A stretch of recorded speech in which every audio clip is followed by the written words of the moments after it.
Isn't that great? Thank you so much for those of you who have participated in it. And we're just thrilled about the 7.5. Now, some of you say, I thought we needed 10.8. We do. So if one of you would write a $3 million check this morning, ushers, lock the doors.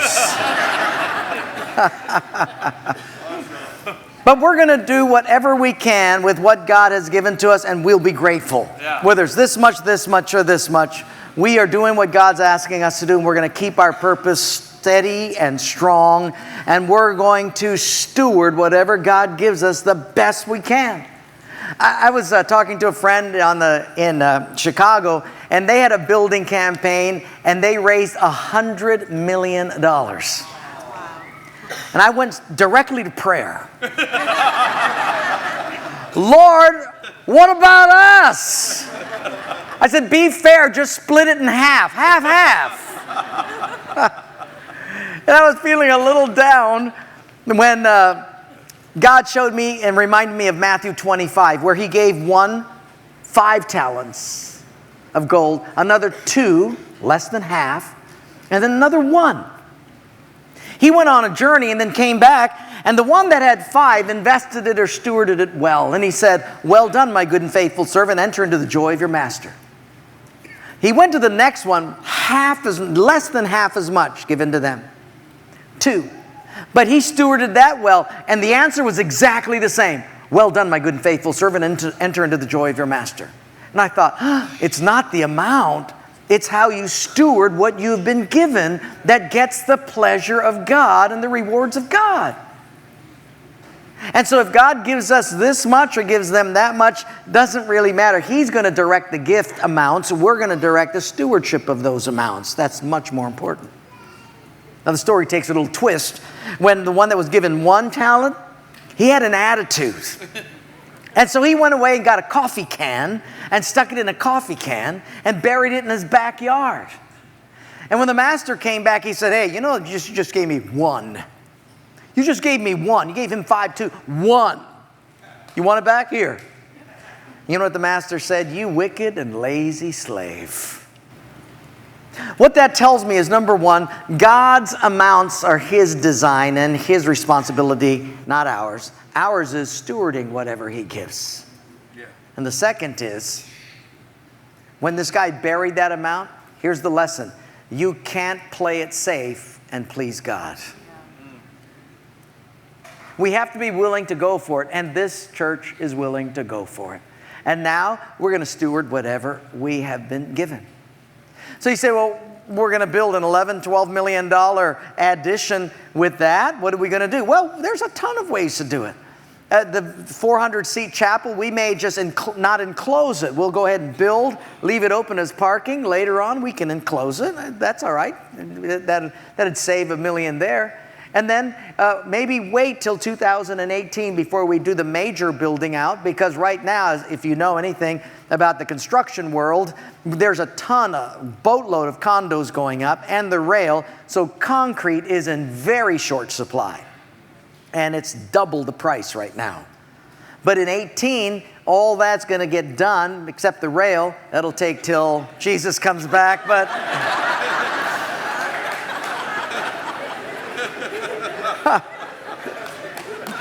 But thank you very much. Yes, thank you. But the condos, especially in Kaka'ako, will be down. And so at that time, the prices will come down too. So there's lots of ways to do it.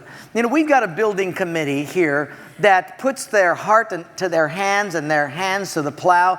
And they do an exemplary job of overseeing the funds. And could you with me just say thank you to our building committee? They're amazing. Absolutely amazing.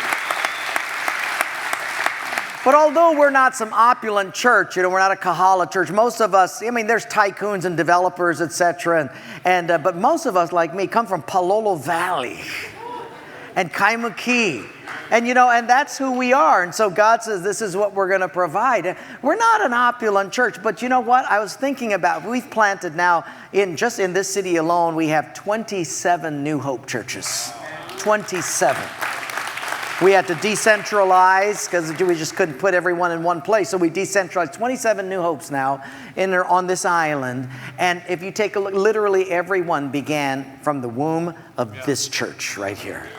This church, not an opulent church, this church. You understand how God uses those who steward what He gives them regardless of the amount.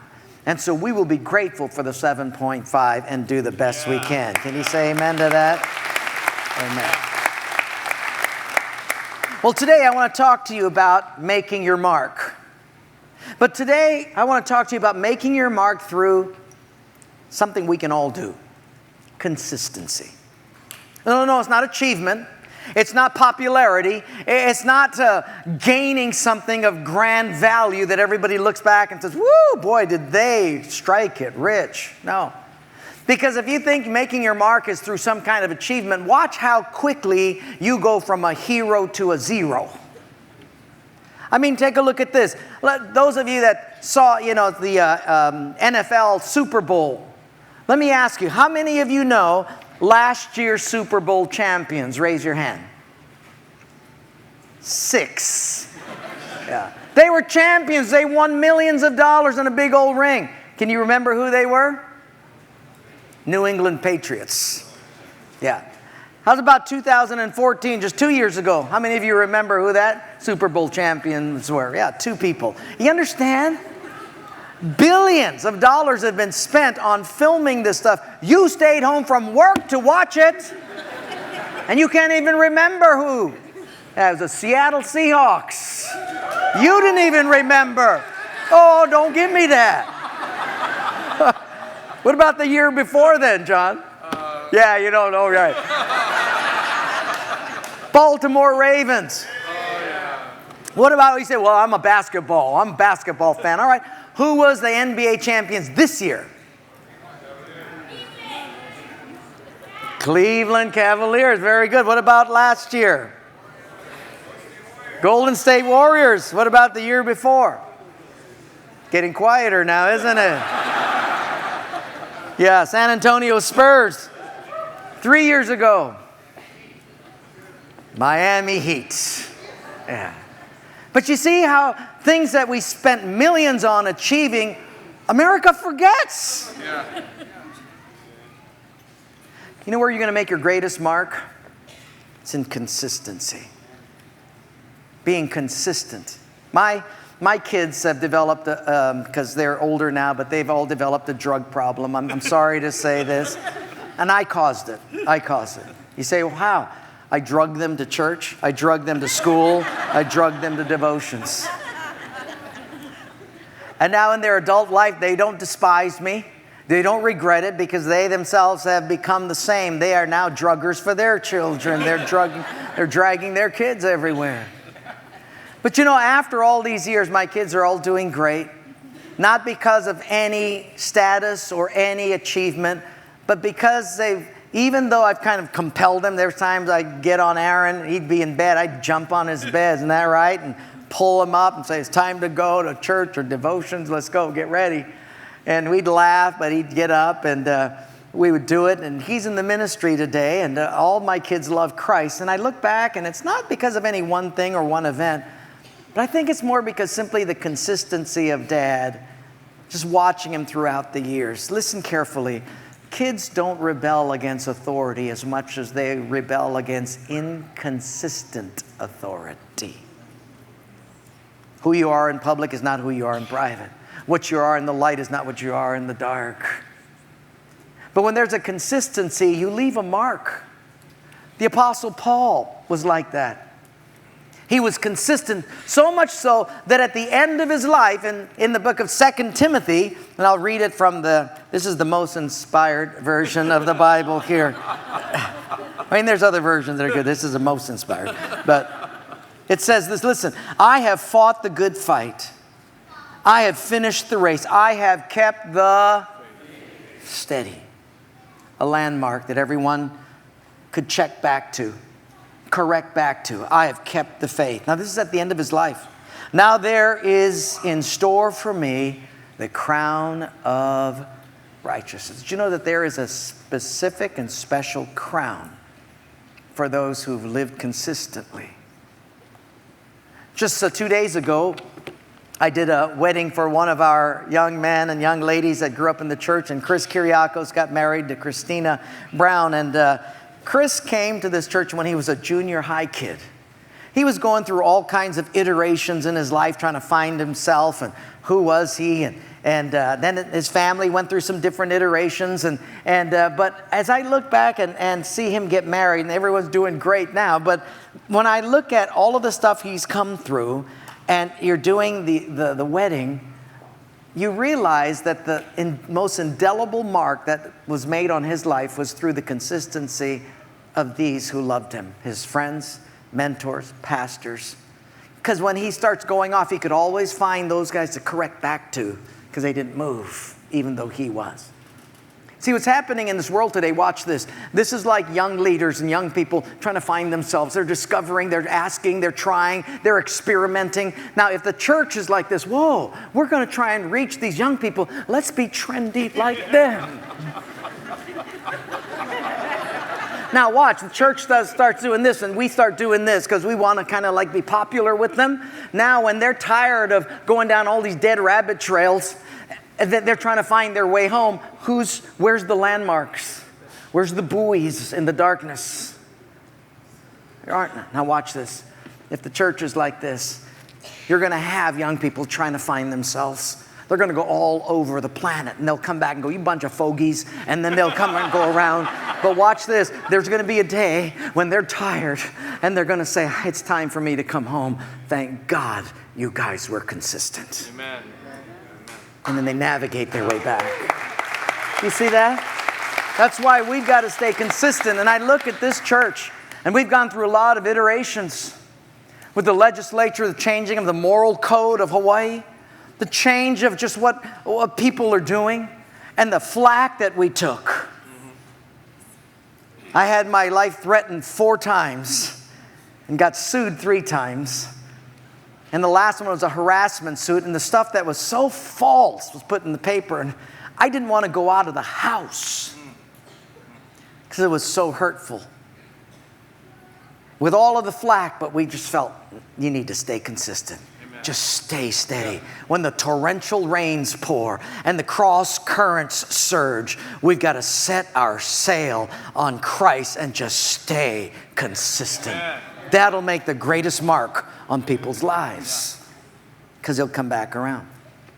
One of the other great joys of just staying consistent is after many, many years, you start to reconnect with those that watched you way back then. Thank God you stay consistent because now they say, oh yeah, you're still that person. In fact, today in the service is a dear friend of mine, and he was in our youth group in Youth for Christ. I was working on a high school named Churchill High School in Eugene, Oregon, reaching kids for Christ. And there was this one boy there that was a kind of an analytical kid, and he was in our youth group, and then he went off to college, and we just connected. He's here today. Dr. Gail Beebe is now the president of Westmont College, right here. Gail, raise your hand, would you?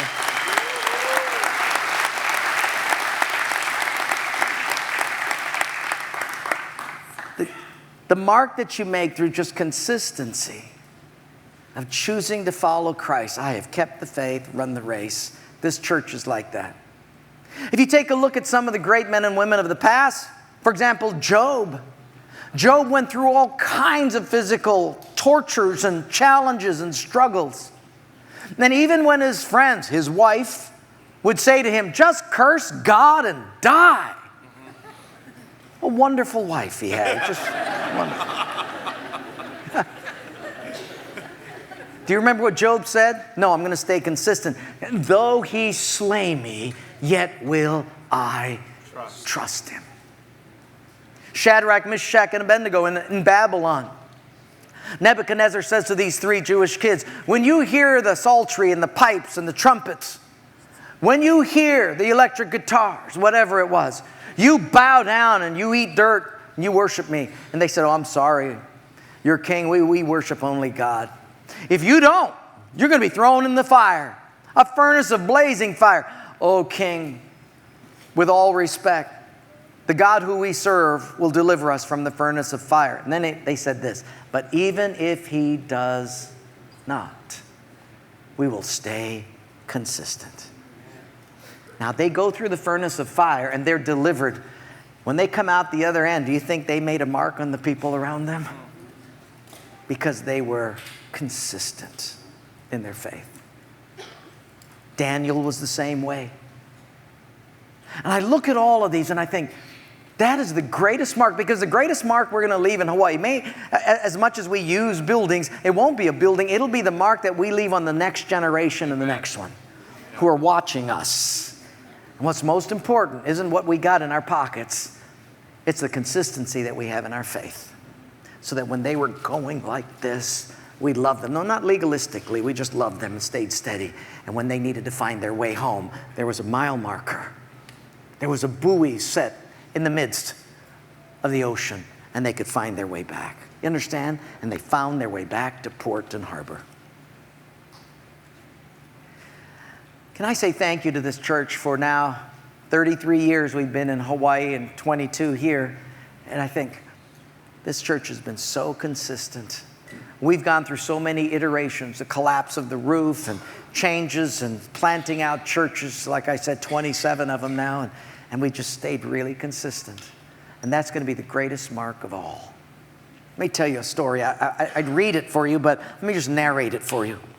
It was about Abraham. Abraham is the father of our faith. This is in Genesis chapter 22. We all hear about the faith of Abraham. Very little do we hear about the faith of his son Isaac. Let me tell you about it. When Abraham was 99, he has a son. Sarah gives birth to Isaac. Well, because this is a child in his old age, he pours everything into this son. It's his life. Well, his son starts to grow up. Now he's a strapping, probably around 17 or 18 years old. And so this means that Abraham is probably 115, 116 years old. So he's a geezer right now, all right? He's on a Medicare. And so God speaks to Abraham. And I'm reading this in Genesis 22, and he says, Abraham, I want you to go up to Mount Moriah and sacrifice your son. I said, wait a minute, that does not sound like God. They used to do that to the god, the idol Molech, but not to our, no, this is not God. What I didn't know was God was just testing Abraham. So I kept reading, I thought, this is crazy. So the very next morning, Abraham gets a donkey, puts wood on it, gets some fire, like a torch, and then a knife and some rope, ties the wood up, and he says to Isaac, now he's 115 years old, so he probably can't walk that good, and Isaac's going to be the sacrifice, but he doesn't know it. Isaac, we're going to hike the Manoa Trail. Come on. Oh, could you help my hip right there? Yeah, okay. Just need a little boost there. Yeah, my arthritis is kicking in. And so now they're going up this hill. Now, Isaac is not a dummy. He's starting to look around. What are we going to do, Dad? Make a sacrifice. Where's the sacrificial lamb or whatever you're going to sacrifice? Come on. And I don't know about you, but if I were Isaac, I'd go, no, whoa, there's something wrong with this picture, Dad. He's not a dummy. But he gets up near the top, and he says to the servants, go home. Just Isaac and I are going to go from this point on, just between him and me. So the servants leave. Now, I know by this time, Isaac must be figuring something's funny. Wouldn't you? Looking around, Dad, where's the sacrifice? I'm thinking, no. He gets to the top, and if Isaac, think about the faith of Isaac now. If Isaac doesn't know what's going on now, when his dad puts the wood on the ground and says to his son, lay down. You understand? It's like, and he lies down on it. Now, this kid is 17, 18 years old. He can get up there and deck his dad. He can overcome him, put him into a pretzel. and walk off. Say, I don't want to have anything to do with this. But for some reason, you read it, he lays down. Now, if he still doesn't have an idea of what's going on, you know he will when his dad starts wrapping him up with ropes. We'll just make this tight here, just tight. And if that doesn't convince him, I know the next step will when his dad starts dousing him with kerosene.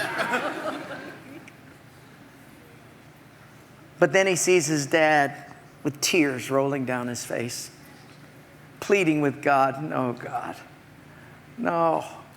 He probably saw his dad go to the side and fall on his face, beg. But then he picks up the knife, with tears streaming down his face, walks back to his son. And I bet then Isaac can see an angel being dispatched from heaven and Mach 4 whipping through the universe. And then he grabs Abraham and says, it's good. It's all good now. We're good. And if you were Isaac, you'd go, praise the Lord. What took you so long, angel? See, we've all heard about the faith of Abraham. But what about the faith of Isaac? Where did he get that kind of faith to trust God that something would be intervening real soon? What gave him the confidence that his God would not require something like this, even though he was laying on the wood horizontally? What gave Isaac the faith? I'll tell you what gave Isaac the faith. Listen, for 18 years, he watched his dad consistently obey God, listen to his God, follow his God, even sometimes struggle with his God. But his God, the God of his father, never failed his dad once. Amen. He saw the consistency of his dad's faith, and it left an indelible mark on Isaac that would change his life forever. This church is like that. We've gone through a ton of iterations, but can I just say thank you for being a church of consistency, because that's what's going to leave the greatest mark on Hawaii. How about we achieve? We've had, our music is so good, we've had multiple Nahoku Hano awards. But that's not going to, as wonderful as that is, that won't leave the greatest mark. It's the consistency of the faith of God's people right here. That's what's going to touch the next generation. And many more churches will come from this womb. And so what God has done in the beginning, we have to stay faithful to it. Well, how do we know what God did in the beginning? Well, you know what? You see that wall there with that big, whatever you call it, drape over it? It's because we busted a hole in there, because we're going to put some doors there when we put the kind of the fellowship hall over here. When we start building out this way, there's going to be some doors that go out to the parking lot here. So we opened the sheetrock, and guess what we saw on all of the hollow tile and concrete walls? Hundreds and hundreds of scriptures. You know why? Because this used to be, when we first got it 17 years ago, this used to be a garage where trucks were being worked on as a mechanic shop. We had to scrape grease off of these floors. It was just basically corrugated roofing and sides, and that's it. Not air conditioned. And before we put the walls in, we called the church together and said, what has God given us as promises for the years to come? Let's write them all over the walls and all over the floor. And so hundreds and hundreds and hundreds of scriptures have been written. And then the sheetrock was put over. That's why when we took the sheetrock off, it reminded us of what God had assigned to us 17 years ago. Promises of healing and salvation that can never change. That's a foundation. Foundations don't shift. Design might, foundations don't. There was even 1 Corinthians 13:13 right behind there, written in Japanese. Now abideth faith, hope, and love, but the greatest of these is love, written in kanji and katakana and hiragana. And that tells us that when we first began early on, there was a love for missions and a love for lost people, to see them come to Christ. That can never change. We have to stay consistent to that.